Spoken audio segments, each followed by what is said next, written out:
Heo Pop gengs!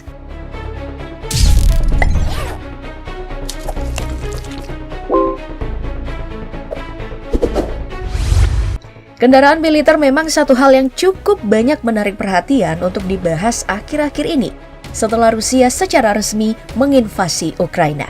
Karena perang ini seolah-olah ajang pameran kendaraan militer yang unik dan bikin geleng kepala. Salah satu yang menarik perhatian penuh adalah bagaimana Rusia menghancurkan Antonov AN-225 milik Ukraina Februari kemarin. Sasaran ini sih emang wajar kalau melihat bagaimana Antonov AN-225 memiliki peran multifungsi dalam segala situasi. Bagi kamu yang asing dengan pesawat ini, pesawat yang satu ini merupakan pesawat terbesar dunia yang diciptakan di masa kejayaan Uni Soviet oleh Antonov Airlines yang berpusat di Kiev, Ukraina. Bayangin aja, ukuran sayap dari pesawat ini sekitaran 88,4 meter, yang berarti ada 80 mobil yang bisa terparkir di sayap si Antonov AN-225. Dari kegunaan utamanya, Antonov AN-225 diperuntukkan untuk membawa aset militer seperti pasukan, senjata, dan juga alutsista. Dengan bobot maksimal mencapai 640 ton, Antonov AN-225 bisa membawa kargo sebesar 250 ton. Nah, dengan kecepatan yang mencapai 852 km per jam, kemampuan ini dihasilkan dari 6 mesin turbin yang terpasang di sayap pesawat. Ya, jelas saja kapal ini dianggap ancaman oleh pihak-pihak yang menjadi musuh pemilik AN-225. Makanya, perilaku meledakkan pesawat raksasa ini oleh Rusia memang hal yang pasti dilakukan. Nah, setelah yang di Ukraina hancur dan bangkainya masih terlihat di bandar militer Kiev, maka tidak ada lagi Antonov AN-225 yang tersisa. Karena yang tercatat di sejarah, pesawat ini cuma diproduksi 2 biji dan hanya selesai 1. Untuk kelanjutan bangkai kapal, kerusakan di atas 70%, makanya untuk diperbaiki sepertinya mustahil. Namun selain itu, untuk pesawat militer Antonov AN-225 juga memiliki kemampuan lain, seperti menjadi penggandeng kapal angkasa dan juga terlibat di beragam misi kemanusiaan.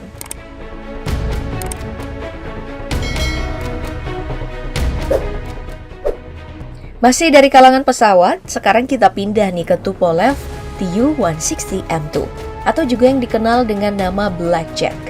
Pesawat dengan desain unik ini merupakan pesawat pembom strategis terbesar dunia yang dikembangkan Rusia. Gak main-main, kemampuan dari pesawat ini bisa buat Amerika ketar-ketir. Dalam kemampuan terbangnya, Tupolev Tu-160M2 bisa mencapai ketinggian 18.000 meter di atas permukaan laut, atau udah berada di stratosfer. Dengan ketinggian ini, si pesawat bisa menghindari sensor dari sistem pertahanan yang ada sekarang. Terus bahayanya lagi, pesawat ini bisa mencapai kecepatan tinggi, yaitu 2 Mach atau 2.469 km per jam. Jadi, udah tinggi pesawat ini juga bisa terbang cepat. Wow. Nah, dengan kapasitas bom yang dibawa adalah 45 ton, tentu semua negara yang menjadi lawan Rusia bisa gigit jari kalau pesawat ini lepas landas.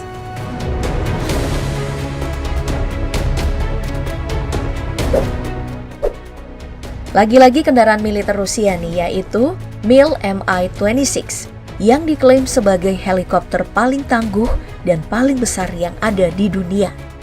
Dengan ukuran panjang 40 meter dan tinggi 8 meter, Mil-Mi-26 memang kelihatan lebih raksasa daripada helikopter lainnya. Nah, karena ukurannya jumbo, Mil-Mi-26 ditugaskan sebagai pesawat angkut militer Rusia. Gak tanggung-tanggung, berat maksimal take-off dari pesawat ini adalah 56 ton dan berat maksimal kargonya 20 ton. Dengan kemampuan ini, Mil-Mi-26 sering mengangkut pesawat lainnya yang buat kita kayak ngeliat orang tua lagi jinjing anaknya. Nah, dalam melakukan misilnya, Mil-Mi-26 juga terbilang cepat, yaitu 295 km per jam. Makanya pesawat ini jadi salah satu kunci perang Rusia, karena digunakan sebagai pesawat supply, entah itu untuk makanan, obat-obatan, bahkan persenjataan.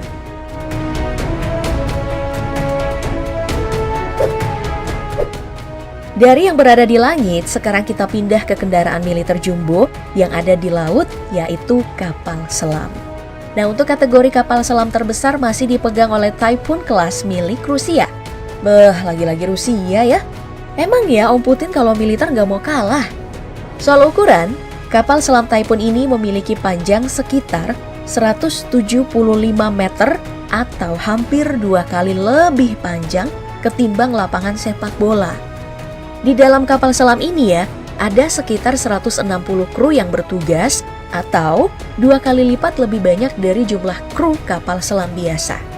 Hebatnya lagi, kru kapal selam ini merupakan orang-orang terlatih karena harus berada di dalam air selama 120 hari dalam tiap peluncuran. Jadi ya, coba bayangin aja, gak lihat matahari selama 4 bulan, pasti nyiksa banget ya. Suplai vitamin D-nya gimana itu ya? Nah, selain besar, spek dari kapal selam ini juga bukan kaleng-kaleng. Kecepatannya itu mencapai 50 km per jam dengan bantuan mesin OK650 reaktor yang sudah bertenaga nuklir yang mampu menghasilkan 190 MW listrik dan 50.000 tenaga kuda. Kemampuan selamnya pun fantastis karena bisa mencapai kedalaman 3.600 meter dan menahan 90 kali tekanan normal, serta juga bisa bertahan di kondisi ekstrim seperti di Kutub Utara. Kalau soal tugas, tentu kapal selam raksasa ini tidak mondar-mandir doang. Tugas utama dari kapal selam ini adalah membawa rudal nuklir balistik. Gak main-main, peluncur rudal dari kapal selam ini ada 20 biji yang siap meluncurkan rudal mematikan dengan jangkauan 8.000 km. Jadi, kamu bayangin aja gimana besarnya ancaman dari kapal selam ini karena udah susah dideteksi, bawa rudal nuklir pula.